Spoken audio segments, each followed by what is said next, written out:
Hey, Skalky, good to meet you, man. Very nice to meet you, Erik. This is going to be an amazing tour. Where are we starting? What is this called? This is the I-95. It's basically the main highway for the entire ship back-of-house operations. All right, well, we're on Carnival Horizon. Does that mean that other ships have different highways? No, they all call the I-95. That is actually as the same with Carnival. Everything is a standard across the fleet. So any ship you go, you ask them, where's the I-95? The guys will be able to tell you. Guests are not allowed back here? Guests are allowed back here only during the debarkation on ports. When they actually get off, the gangways are located on deck 0 because it's basically the water line of the ship. Yep. And that's where the gangways are located. But for the remainder of the voyage, this is basically restricted access for crew only. All right, we're going to start provisioning, right? Provisioning, All right, let's yes. go. Well, all right. We have the food, obviously, which consists of all your proteins, your frozen foods, your dairy products. Then you obviously have all the bar items that need to come on board, and all this what we call central supply items, which are things like your kitchenware, your paper plastic, your office supplies, everything comes on board. On average, we load about 450 pallets every turnaround day. You need to be spot on with your departure time. Nobody wants to tell the captain, we're waiting on the eggs. No, nobody wants to tell the captain we're waiting on the eggs.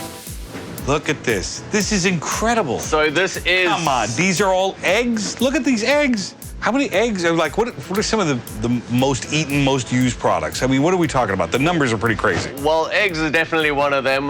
We have about 60,000 fresh eggs that we're bringing every cruise. 60,000 a week? 60,000 eggs a week, yes.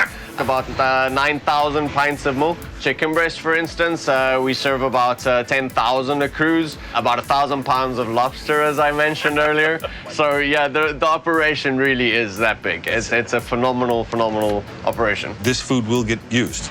Of course, yes. We do need to keep par level for the unlikely event that something will occur that we are not able to buy in the item or it has to carry us through on the next voyage. But yes, the par levels are set in place. Things like fresh produce, however, we will not carry for maybe only 2 or 3 days into the next voyage. And then, like I say, every cruise that gets ordered more, you should only really have on board what you need on board. You don't really have space to store more of it, and we need to be very careful because safety also becomes a big factor. It's a lot of weight that the ship has to carry. The heavier the ship, more fuel consumption. So yes, the ordering and the storage needs to be spot on. And with 5,000 people on board, if you run out of something, you can't go to the store in Turks and Caicos, for instance. Cannot. Well, it's not just that. Because of our standardization, food safety, and all of these factors, we do not use outboard purchases or vendors. We don't go through vendors that Carnival does not have a history with. The areas, the vendors will be inspected. They need to give a certification, making sure that the products that we have and getting on board meets a certain standard, both from a quality and food safety perspective. So no, you can't just go outside in Grand Cayman and go buy some lettuce if you run out. You actually have to make sure that you get that product on board. So this is the main galley. It's where all the magic happens, basically on a day-to-day basis. It's the biggest part of the culinary operation, or the food operation. So you'll see that it's very big and very shiny. We maintain a very high level of sanitation on board. We are required to, as per United States Public Health.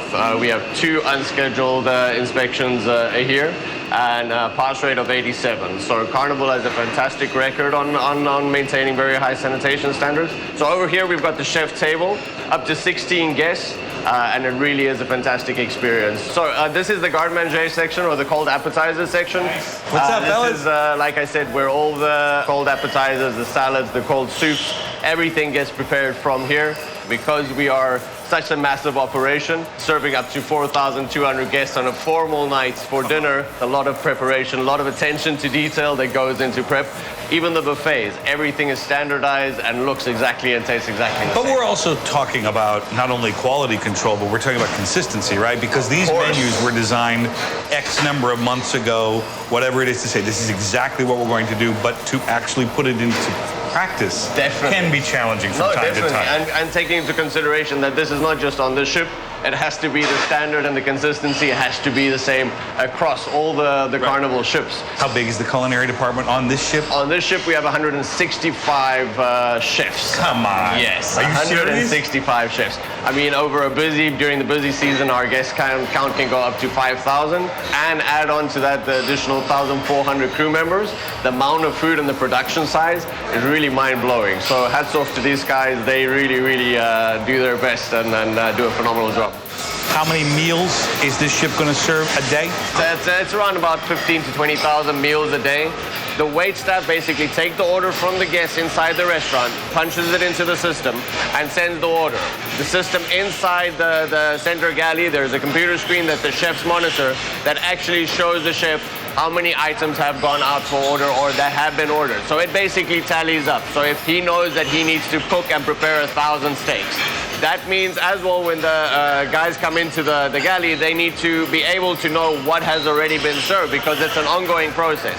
So when the wait staff pick up their food and go down the line, they actually fire out the ticket. It's got a little barcode, and this actually tells the system, okay, the guy has picked up this many steaks, and it subtracts it off the count for the chefs inside the galley, so they actually know what is left. That way we control the production, and we don't end up with a lot of wastage. Every station would be serving a different item, and the wait staff basically will join the line, put their tray down, and basically just move down the line and pick up.